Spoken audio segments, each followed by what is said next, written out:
namutuvubira imvura uko wasezeranye,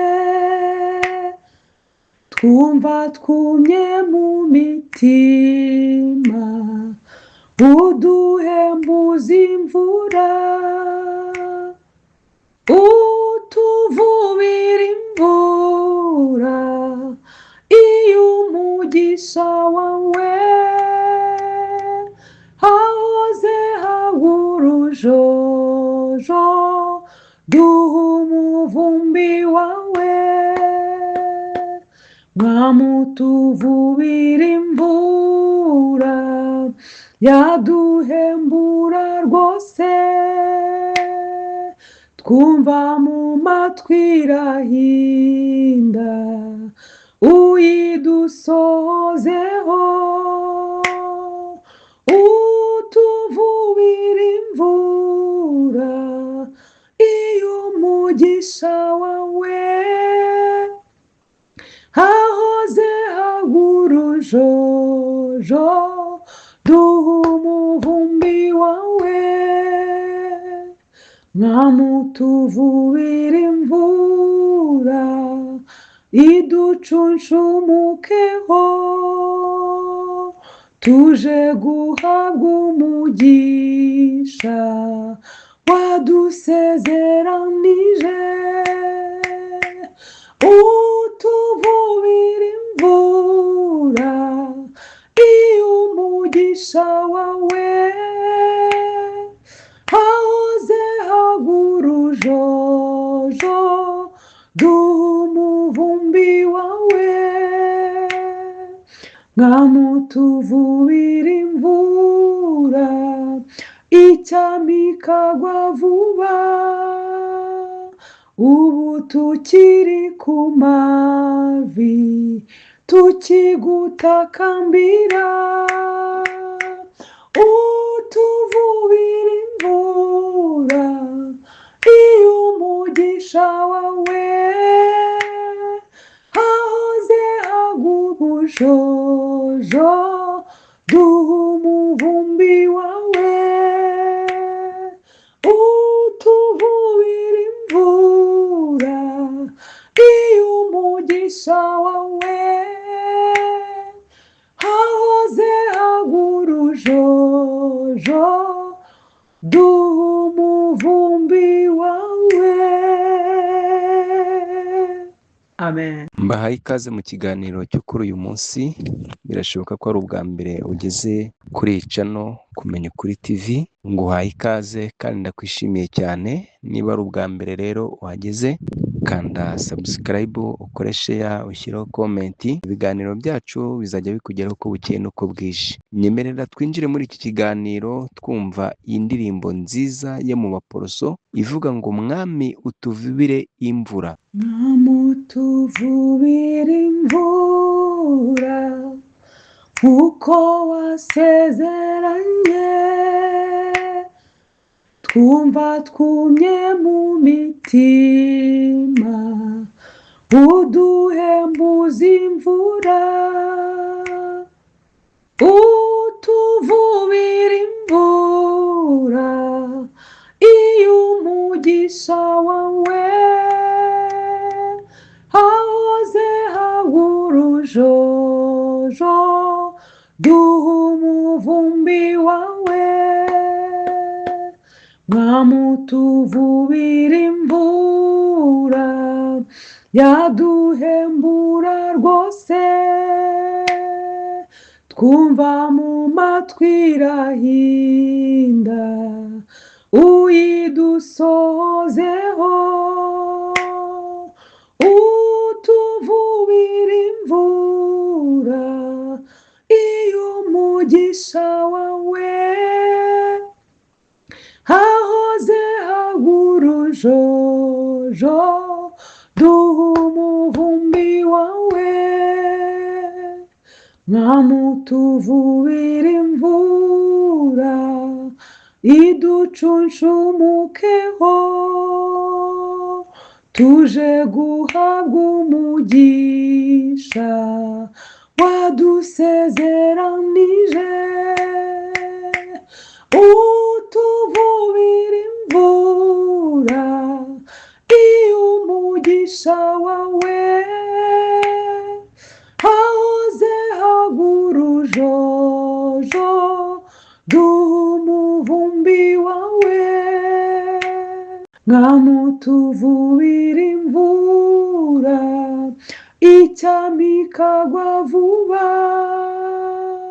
ubu tukiri ku mavi tukigutakambira utuvubira imvura iyo umugisha wawe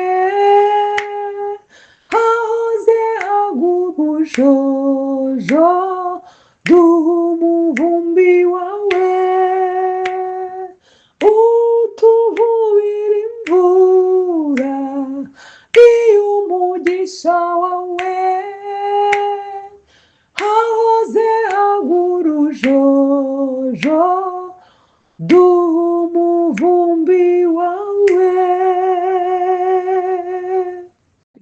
Iyo bavuga ngo umwami utuvubire imvura bashaka kuvuga ngo Imana idusukire umwuka wayo wera, afite umumaro mu buzima bwacu bwa buri munsi, haba mu buryo bw'umubiri ndetse no mu buryo bw'umwuka. Iyo ndirimbo rero ni kunezeze kandi uyumve utuje, ukurikirane amagambo arimo, ntiwumve ijwi cyane ngo ukurikirane uburyohe bw'ijwi ririmo, kuko mba nagucaguriye umuririmbyi wabigize umwuga, umuririmbyi ufite ijwi rigoroye neza kugira ngo ufashwe. Rero aya magambo uyu muririmbyi aririmbaga avuga ngo umwami utuvubire imvura, yashaka kuvuga umwuka wera. Impamvu ntangije ayo magambo ni uko turi muri cya kiganiro cyacu dukunda gukora kivuga ku basore uburyo bajya kurambagiza. Ubushize twababwiye ibintu byinshi bijyanye n'ibyo bagomba kureba ku muntu bagiye gushaka, umuntu bagiye guhitamo, cyangwa se ibintu bagomba kureba umuntu bahisemo agomba kuba yujuje. Ngira ngo murabyibuka yuko twavuze ibintu bigeze kuri bitatu ubushize. Nanone hari ikindi ngira ngo nkubwire ugomba kwitondera, hari ikindi ngira ngo nkubwire ugomba kwitaho. Ni ukuvuga ngo uyu muntu wahisemo kwemera ngo ndakwemereye ko nzakubera umugore, ko nzakubera papa w'abana bawe, uyu muntu ugomba kureba ko yujuje ibi bikurikira. Cyangwa se ashobora kuba atari umugabo, ubwo nabwiraga umukobwa, ushobora no kuba noneho uri umusore uvuga ute se uyu mukobwa nahisemo, aho ntago hazashira iminsi mike ngasanga harajemo kwibeshya. Rero ni ukuvuga ngo reka nkubwire ibintu ugomba kongera ukarebaho yuko abyujuje, kugira ngo utangire kugira icyizere cy'uko uyu mukobwa uhisemo muzabana akaramata, cyangwa se muzabana kugeza Yesu agarutse, cyangwa se urupfu rubatwaye, cyangwa se Kristo agarutse kujyana itorero rye ryera. Ni ukuvuga ngo uyu muntu ugomba kubanza ukareba yuko ari umuntu wo kwizerwa, kuko kugira ngo umenye ko umuntu ari uwo kwizerwa, nyine byanze bikunze ugomba kubisuzumana ubwitonzi, ugomba kubireba witonze, ukavuga se uyu musore umuntu yamwizera ku bintu ibyo ari byo byose. Rero ibi ngibi iyo ubisuzuma ugenda utanga tesite, ugenda ushyiraho udutesite, ugenda ushyiraho suzuma ariko umukobwa umuntu wo kwizerwa, ukagenda ushyiraho utuntu two gusuzuma ngo urebe yuko uyu muntu ari umuntu wo kwizerwa. Hanyuma kandi ugakora n'iperereza ku bantu baba bamuzi, babandi bamukurangiye. Mbese ni ukuvuga ngo buriya rega n'ibintu byo kwirangira mugomba kujya mubyitondera. Ubundi kera umuntu yagiraga umuranga, umukobwa akagira umuranga, umusore akagira umuranga, hanyuma icyo gihe urugo rwabo rugakomera, rukabamo amahoro n'umutekano, kubera yuko muba mwararanzwe n'abantu bashishoje neza. Kuko wowe ubwawe nujya kwirambagiriza cyangwa nujya kwihitiramo, ashobora kuzakwishushanyaho akigira uko atari, akigira uwo atari we rwose, ugasanga ibibazo bikubanye birebire. Ariko iyo hari umuntu wamukurangiye buriya, buriya umukobwa ushobora kumurangirwa n'umudamu, ushobora kumurangirwa se n'umusore, ushobora kumurangirwa n'undi muntu w'inshuti yawe, kuko we aba yarabonye umwanya wo kumwitegereza no kureba bya bindi byose utabonye, kuko we nimuhura azakushushanyaho. Umusore ushobora kumurangirwa n'umukobwa mugenzi wawe, ushobora kumurangirwa n'umukecuru, ushobora kumurangirwa n'umusaza, kuko buriya mwa basore mwe niyo mpamvu tubabwira ngo mujye mwubaha abantu bose, ngo mubagarire yose ntawe uzira izera n'irizarumba.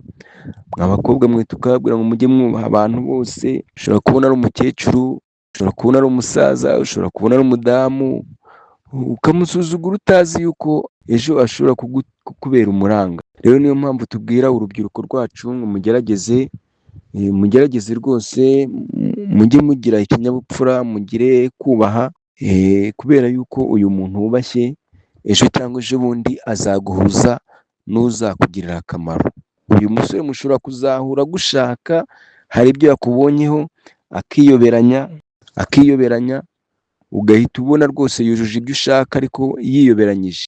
Hanyuma rero uyu muntu kugira ngo umenye ko ari umwizerwa, ushobora kubimenya ubinyujije ku bandi cyangwa amakuru yavanye ku bandi, kubera ko wowe mushobora guhura akakwiyoberanyaho ukabona ni umwizerwa nyamara atari we. Ariko iyo hari abandi bantu babikugiriyemo amakuru bakabimenya neza, bashobora kuguha amakuru y'ukuri, amakuru y'ukuri rwose. Impamvu mbivuga ni uko nabonye umusore wari wakunze umukobwa w'umurokore, hanyuma kandi umukobwa yahoraga avuga yuko atashaka umugabo w'umupagani. Hanyuma hari umusore rero wari wamubonye yamuteye imboni, abona rwose ni umukobwa yumva ashaka ko yamugira umugore, azinduka ajya kugura Bibiliya, ajya kugura indirimbo, agura utwenda twiza, udutishati, udupira, umva yajyaga ajya no gusenga no muri burakeye. Nyuma y'amezi 2-3 umukobwa waravuze ati uyu musore rwose ni umukristo mugenzi wanjye, arangije rwose baragiye, baramukunze kandi atazi uko byatangiye n'uko bizasoza. Rero urumva ko icyo gihe haba habayemo ibintu byo kwibeshya cyane. Urumva uyu muntu nyine yari yamubaze, yamenye ibyo akunda, yamenye ibyo ashaka, nawe kugira ngo abigereho nyine anyura muri izo nzira zose. Yazindukaga igicuku rwose, icyumweru niwe wabaga ari imbere y'abandi rwose, niwe watangaga amaturo, niwe wageraga gute, niwe bavuga kwitanga, akaba arahagurutse mu rusengero ati ngewe rwose ibi ndabikora. Mbese umukobwa umva amwemera rwose, ahubwo yenda gusa aravuga ati umusore ndebye nawe bamuntwara. Umusore rero akimara kumuzana ya Bibiliya n'indirimbo, umunsi bashyingirwa yabisize ku rusengero rwose, ntabwo abitahanye. Ubwo rero ugomba kubanza ukanamenya umuntu ugiye kubana nawe, ese avuka mu muryango, yarezwe ate, yabayeho ate, ubuzima bwe bwagenze gute, iriya myaka 20 n'ingahe cyangwa 30 n'ingahe yari amaze, yabayeho mu buhe buzima. Nubwo buhamya ukabanza ukabumenya, ukabanza ukamenya yuko ibintu bizakunda. Hanyuma rero kugira ngo rero n'ibyo byose ubimenye n'ibindi kukubwira, ugomba no kubanza ukamenya niba uyu muntu atari umuntu w'umunebwe. Byose uzabibwirwa n'iki? Nyine azakwiyereka mu kazi kubera ko agushaka, yemera akoreshe kuraje kubera ko afite icyo ashaka. Mu mezi 2-3 ubu n'umuntu afite kuraje, kandi mu myaka 20 amaze yari umunebwe. Rero ni ukuvuga ngo ugomba kumenya uyu muntu ko mbona afite kuraje, ko mbona afite umwete. Ubundi mbere yaho byari bimeze bite? Aho ntatangiye kugira umwete, aho amariye kumva ikiganiro cya Jean Pierre akavuga ati reka ntangire nkora akazi n'umwete, ubundi bankunde, ubundi nindangiza nzongere nibere umusongarere. Umusore cyangwa umukobwa wenda ugafata icyemezo uvuga ati rero kugira ngo mbone umugabo, ndabona ntawe uri kugira icyo ambaza, ntawe uri kumbaza nimero ya telefone, ntawe uri kumbaza amazina yanjye, none reka ntangire nkora akazi, nkoresha umwete, nkwakwanye vuba mbese ndebe ko abantu bandeba. Ntabwo ukubitirisha aje mu kazi abone ko ufite kuraje, kandi mu myaka yose wamaze iby'umwete bitarakurangwagaho. Rero n'ibyo bintu mwihaye byo kuba ngo muzajya mwirangira, mureke tubanze tumenye ngo uyu muntu ibi ngibi mushimiye abimaranye igihe kingana iki.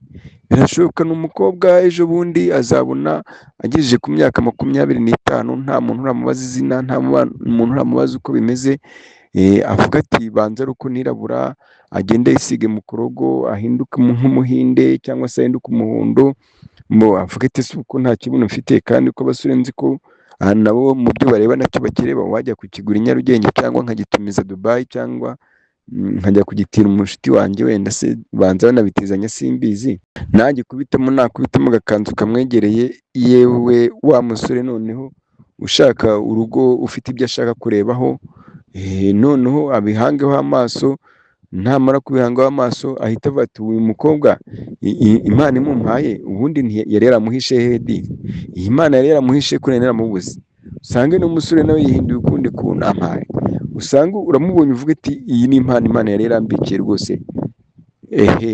Mana yanjye, mwitonde rwose ibyo bintu murebaho mujya gushaka, mubanze mubirebane ubushishozi, ntabwo ari ukureba muhubutse, rwose mwitonde. Hanyuma rero ni ibyo ngibyo nari ndi kuvuga, ni ibyo nababwiraga kugira ngo mubashe kwitonda. Ibi ngibi nubwo mba ndi kubabwira, mugomba kureba ese ni njye nabyirebera, ese ni umuntu wabifashamo, ese habayeho gusenga, cyane ko hari n'abakoresha abahanuzi bakavuga bati ndashaka ko uzandeberamo, ukandebera sura musore mwemere, sura mukobwa mwemere, ariko rimwe na rimwe ibyo nabyo bijya bikora, ariko ikibazo ni uko abenshi baba ari abato, kugira ngo umenye uko nawe bishobora kukugora. Hanyuma uyu muntu rero w'umunebwe, w'umusore w'umunebwe utabasha gukora, utabasha gushaka akazi, rwose numwemera wazagera mu rugo ukabona urugo niwe utangiye kurukorera wenyine, ntuzagire ngo sinabikubwiye. Ugomba kureba umuntu muzafatanya akazi, uyu mukobwa nawe wirirwa yoza inzara, wenda sinzi niba ari byo uhisemo, ariko nuhitamo ibyo nabyo uzamenye yuko uzabyihanganira. Hanyuma rero ugomba kwitonda, kujya gushaka ntabwo ari uguhubuka umuntu muzabana igihe kirekire, umuntu muzabana imyaka myinshi, umuntu muzabana ubuzima bwose, ntago ari ukugenda ngo mpfe gutoragura uwo ubonye wese. Ugomba rero gushishoza ukareba ese uyu muntu nimugeza mu rugo azakora, cyangwa se azirirwa yoza inzara gusa, cyangwa se azajya yirirwa yicaye. Ibyo bintu rero ugomba kubyitondera kandi ukabirebaho. Ndavuga haba ku ruhande rw'umusore, haba ku ruhande rw'umukobwa, mu bintu ugomba kurebaho icyo nacyo ugomba kukirebaho, ariko uzirinde kureba ku mafaranga cyane, kubera yuko amafaranga ushobora kureba ku mafaranga ukazibeshya, kuko amafaranga hari igihe ageraho agashira, kandi ugomba no kubanza ukareba ese amafaranga urebaho yakomotse yaturutse hehe. Ni ukuvuga ngo ntugakunde umuntu rero urebeye ku bintu nk'ibyo ngibyo, kubera ko byazakugiraho ingaruka zikomeye cyane. We ugomba kureba uyu muntu, kuko buriya ibintu ni ibishakwa. Niba afite umwete nta bunebwe, amafaranga umuntu arayashaka akayabona. Hanyuma ikindi ugomba kureba kuri uyu muntu ugomba gusuzuma ukareba mbese abonye amafaranga, iyo abonye amafaranga, iyo ahembwe, iyo agize amafaranga abona mu ntoki, yaba makeya yaba menshi, uyu muntu ayakoresha gute? Kubera yuko hari abantu buriya babona amafaranga bakayaya, bakayapfusha ubusa, bakayajyana mu kabari, bakayajyana mu bintu bidafite shinge na rugero, ugasanga abonye 100,000, ugasanga abonye 500, ntagize ikintu abikoresha, ntagize ikintu abikuraho kigaragara. Mbese uyu musore upfusha amafaranga ubusa gutya, mbese uyu mukobwa upfusha amafaranga ubusa gutya, urabona niyubaka urugo amafaranga muzajya mubona azabagirira akamaro, azabageza ku mbese urugo rwanyu rwazatera imbere. Ibi nabyo ugomba kubirebaho, kandi ikindi ugomba kurebaho, ugomba kureba mbese uyu muntu amafaranga, utazi gukoresha amafaranga makeya, nabona amafaranga menshi azabishobora. Ibyo rero ugomba kubirebaho. Ariyo mpamvu rero ngira ngo nkangurire urubyiruko rwacu, ari abari mu mashuri, ari abari hehe, ni ukuvuga ngo amafaranga yose uhawe n'ababyeyi, ari ayo kujyana ku ishuri, yayandi bita ayo kwitwaza ku ruhande gukoresha gukemura utubazo tumwe na tumwe, ay'impamba se cyangwa se bita iposho, ugomba kumenya kuyajira, ukamenya kuyacunga neza. Cyangwa se uri umwana, uri mukuru se, umubyeyi ashoboye kuguha amafaranga ngo ujye guhaha, ujye guteka, ugomba kwiga kumenya gukoresha amafaranga no kujira amafaranga, ukayakoresha neza, kuko ibi ngibi nubyitoza ukiri mutoya, ukazubaka urugo, bizagufasha kuzubaka urugo, kubera yuko umugabo naguha amafaranga cyangwa se umugore naguha amafaranga, uzayakoresha ibintu by'ingirakamaro bizateza urugo rwanyu imbere. Hanyuma ikindi nongera kubabwira, hari ingo nyinshi zagiye zisenyuka, twagiye tuganira n'abantu zasenyutse, tukababaza ngo byagenze gute, mwapfuye iki? Hanyuma mu makuru dufite ni uko hari abantu bagirana ibibazo ariko ntibemere kwicara ngo babiganireho. Rero ni ukuvuga ngo niba uri umusore cyangwa ukaba uri umukobwa, ukabona umwanya wo guhura cyangwa se wo kugira uwo mukundana, muri gufiyansanya, muri gupanga uburyo mwazabana, reba mbese ko hari igihe abantu bagirana ibibazo bakiri kurambagizanya, iyo mwagiranye ikibazo kirangira gute? Ibyo rero ni ukuvuga ngo ibyo nabyo ugomba gucekinga, ukavuga ati birashoboka ko mu kurambagizanya nta kibazo wenda gikomeye twagirana, ariko se mu gitoya mwagiranye cyo yemera yuko mwicara mukakiganiraho? Uyu muntu rero nubona adashobora kwemera ko mwicara ngo muganire ku kibazo mwagiranye icyo ari cyo cyose mu rukundo rwanyu, umenye yuko n'umunsi mwubatse urugo ibyo bintu bizabagora. Ariko kandi mw'abasore mwe, mw'abakobwa mwe, reka tubabwire ibi ngibi tuba tubabwira, izi nama tuba tubagira, ntabwo tuba tubanze, tuba tubakunze, tuba tugira ngo muzagire urugo rwiza, kubera ko hanze aha ngaha hari ikibazo gikomeye cyane, abantu bize baminuje barubaka urugo rukabananira, bugacya bajya mu rukiko ngo bagiye gukora divorce, nta mwaka urashira, nta mezi angahe arashira. Abantu batize ibyo nabyo bibabaho, bakubaka urugo, ahubwo urebye abatize nibo bibaho gake cyane, kuko n'ibyo by'inkiko nta nubwo baba bazi n'aho urukiko rukorera, n'amategeko ntabwo baba bayazi. Abafite amafaranga barubaka urugo rukabananira, abatayafite barubaka urugo rukabananira, abirabura barubaka urugo rukabananira, abazungu, abirabura, mbese abantu b'ingeri zose. Ni ukuvuga ngo rero niyo mpamvu urugo ntabwo ari ikintu cyo gukinishwa, kandi ikindi nta shuri ribaho rigira segisiyo yo kwigisha abantu uko umugore yubaha umugabo cyangwa se uko afata umugabo cyangwa se uko urugo rwubakwa, ahubwo ibyo byose akenshi abantu babyigira mu miryango. Rimwe na rimwe ugasanga umugabo yubatse urugo bitewe n'uko yabaye mu rugo rufite indangagaciro, nawe agakorana indangagaciro kandi akazigenderaho, akazubahiriza. Rero niyo mpamvu tuba tubagira inama kugira ngo mwitonde mu byo murebaho mujya gushaka, mu byo murebaho mujya kubaka, mubirebe neza kandi mubirebane ubushishozi. Hanyuma hari ikindi kibazo kijya kibaho, ugasanga urahubutse, ufasha umuntu afite ingeso, utarabashije kubona umwanya wo kuzireba cyangwa se utarabashije gufata umwanya wo kugira ngo uziteho. Ugasanga umuntu afite ingeso mbi ariko mwahora akakuyoberanyaho, kubera yuko utabonye umwanya wo kubyigaho cyangwa wo kumwigaho ngo urebe neza. Ugasanga uyu mukobwa afite ingeso kandi ingeso mbi, ugasanga ni umukobwa w'umusinzi, ugasanga ni umukobwa nabonye harimo n'abanywa n'itabi, ugasanga mbese ugasanga afite ingeso utazashobora kwihanganira. Rimwe na rimwe rero hari igihe uhubuka izo ngeso ukamujyana zifite utarabanje kuzimenya hakiri kare. Ibyiza rero muri cya gihe mufata muri kurambagizanya, mwagombye kwigaragaza uko muri, kugira ngo ugukunda gukunde, ukwanga akwange hakiri kare, kuko n'ubundi urabimuhisha, ariko namara kubimenya n'ubundi urugo ruzahita rusenyuka. Hanyuma ikindi nabasaba, wenda ngana ku musozo, reka mbabwire ngo nushaka gukundana n'umuntu cyangwa se nukundana n'umuntu, uzagerageze ushyireho imipaka, cyangwa se navuga ko ari amabwiriza. Aya mabwiriza umubwira uti rero wa musore we, duhuye dukundana, njyewe nkunda ibi n'ibi, nkanga ibi n'ibi.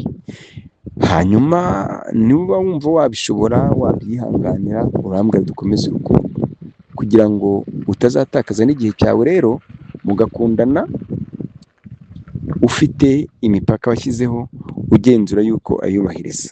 Urugero ukamubwira ati wa musore we rero njyewe ntabwo nkunda umusore duhura akampobera nk'abakaba ahantu hose nk'urimo urasaka ibisasu cyangwa se nk'urimo urasaka ibindi bikoresho runaka, se urimo urasaka ibintu umuntu yibye.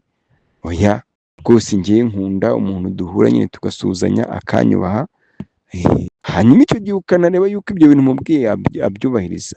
Niba umusore usubwira umukobwa uti njyewe nkunda umukobwa nzajya mpamagara wenda se akanyitaba ngo karame, nkunda umukobwa se nzajya mbwira ngo duhurire ku rusengero isaha n'iyi, nkunda umukobwa se cyangwa se nkunda umuntu wenda se numva nshaka numva nkunze, ukareba ko ibyo bintu azabyubahiriza. Hanyuma ibyo ngibyo kandi bikagendana n'uko ugenda umwiyereka wese umubwira uti njye nkunda ibi, ndangagaciro zindanga n'izindi, njyewe ngomba kuba meze uku nguku.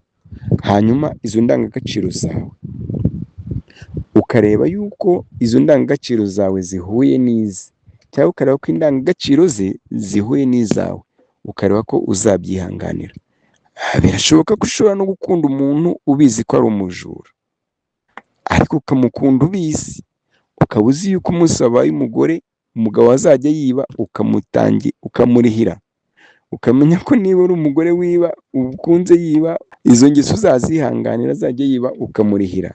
Ibyo ngibyo ukicara ubizi.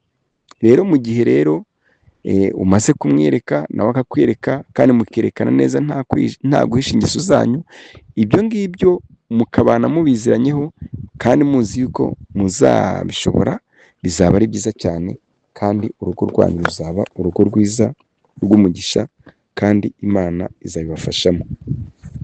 Kubera yuko hari ibintu buriya bituma urugo rukomera kandi rukazabaho igihe kirekire, nta bya divorce, nta inama za buri gihe ziga ku byanyu, zaba izo mu itorero cyangwa izo mu muryango. Buriya ugomba kumenya yuko kugira ngo abantu babane neza kandi babane igihe kirekire, buriya ikintu cya mbere gishobora gutuma abantu babana neza kandi bakabana bishimye, ikintu gikuru kiruta ibindi byose ni uko abantu bagomba kubana bakundanye. Buriya mu gihe cyose abantu bazabana, umugabo adakunze umugore n'umugore adakunze umugabo, ahubwo wenda yarakunze ibintu, ibyo bintu iyo birangiye nawe ahita yigendera. Rero ni ukuvuga ngo ikintu cya mbere ugomba kubanza ukareba ko uyu muntu mukunda atari ibintu ukunze. Hanyuma icyo ni kimwe mu bintu bituma urugo rumara igihe kirekire. Hanyuma icya kabiri buriya gishobora gutuma urugo rumara igihe kirekire, ni uko umukobwa cyangwa se umugabo aba yizeye, afitiye icyizere uwo bagiye kubana cyangwa se uwo babana. Ibyo rero ni ukuvuga ngo mbere yo gufata icyemezo cyo kuvuga ngo uyu muntu tugiye mu rukiko, tugiye mu miryango, tugiye mu rusengero, ugomba kubanza kumenya ko umukunda kandi ukamenya ko nawe agukunda ubizi neza, ndetse ukamenya yuko icya kabiri akwizeye, agufitiye icyizere nawe umufitiye icyizere. Iyo mubana rero umwe afitiye undi icyizere, icyo gihe kubana kwanyu bimara igihe kirekire. Hanyuma ikintu cya gatatu buriya abantu batazi, iyo umugabo yubaha umugore, hari abagore kenshi usanga basuzugura abagabo, ugasanga abagabo basuzugura abagore, ugasanga se abana barasuzugura ababyeyi. Ibyo bintu ntabwo ari byiza. Uyu mwana usuzugura umubyeyi ntabwo ashobora kuzubaka urugo ngo rukomere, kubera ko yagombye kwimenyereza kubaha ababyeyi ndetse kubaha na rubanda, kugira ngo azabone kubaha n'uwo bazabana. Ibyo rero ni ukuvuga ngo bitangira hakiri kare. Rero reka nkubwire ngo ikintu cya gatatu ni uko uyu muntu mugiye kubana ugomba kumenya ngo ese uyu muntu aranyubaha, ese njye ndamwubaha. Ibyo bintu wabona ubyujuje ukavuga ngo nitunabana niko bizagenda. Hanyuma ikindi kintu cya kane gituma urugo rushobora kuramba ni ugukorera hamwe. Ubundi ni ukuvuga ngo niba watangiye kurambagiza umuntu ukabona byenda kugera ku ndunduro yo kubana, ubona ibintu byose ari sawa, ari tayari, ugomba kureba cyangwa se ukitoza ko mwajya mukorera hamwe. Inshuro nyinshi ingo nyinshi zagiye zisenyuka, aho wasangaga umugabo adashaka kwereka umugore ibyo akora, umugore adashaka kwereka umugabo ibyo akora, umwe yakoreye ayashyira kuri konti ye, undi ayashyira, mbese badakorera hamwe. Ariko iyo abantu bakorera hamwe biba byiza, kubera yuko urugo rw'abantu babiri bakoreye hamwe ruzamuka vuba kandi rutera imbere vuba. Rero hari ingo nyinshi zagiye zitandukana kubera kutabona ibyo bintu. Hanyuma ikintu cya gatanu, buriya akenshi abantu benshi ibyo bavuga ntabwo ari byo bakora. Rero ni ukuvuga ngo ikintu cya gatanu gishobora gutuma ingo ziramba, abantu bakamarana igihe kirekire babana kandi babanye neza, ni uko umugabo ibyo avuga bigomba kuba ingiro, umusore ibyo avuga abishyira mu bikorwa. Banza urebe ngo uyu mukobwa mbese ibyo avuga abishyira mu bikorwa. Birashoboka ko yakubwira ngo aragukunda, ariko ukazashaka ikimenyetso kigaragaza ko agukunda ukakibura. Rero reka mbareke mukomeze akazi kanyu, kandi abatabonye akazi Imana ibahe akazi mukore kandi mwiteze imbere, kandi mubashe gukoresha umutungo wanyu neza, kandi abafite umushinga wo kubaka, wo gushaka abafiyanse, wo gukunda no gukundwa, mubikore neza bya kinyamwuga. Imana nibahereza umugisha mu izina rya Yesu Kristo, amen. Mwari kumwe na Ndayisaba Jean Pierre.